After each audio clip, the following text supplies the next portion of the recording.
प्रश्न आसे जे प्राय समस्त अधिकांश लोक प्रश्न आसे जे द्वादशी दिन आम पारण कर सारा आम कौन उषुना भात खाई ना आम अनेक जिन किसी खाईपर कि तो एठाकर मुझे कहना चाहे दशमी दिन जो नियम प्रणयन करते ठीक से ही नियम आप द्वादशी दिन प्रणयन करने बाध्य अर्थात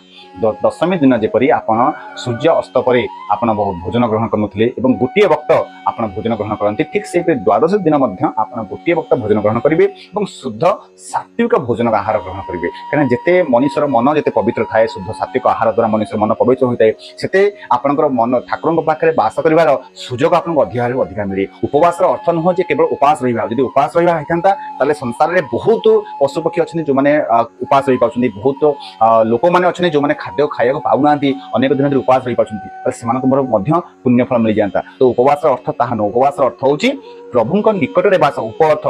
निकट और बास अर्थ निकट बास करवा अर्थात प्रभु निकट में बास करवा प्रभु निकट में बास केमती करेंगे यदि आप नाम जप करेंगे आप प्रभु नाम संकीर्तन करेंगे आप प्रभु नाम को प्रत्येक क्षण में आप स्मरण करेंगे ताहा हूँ उपवास।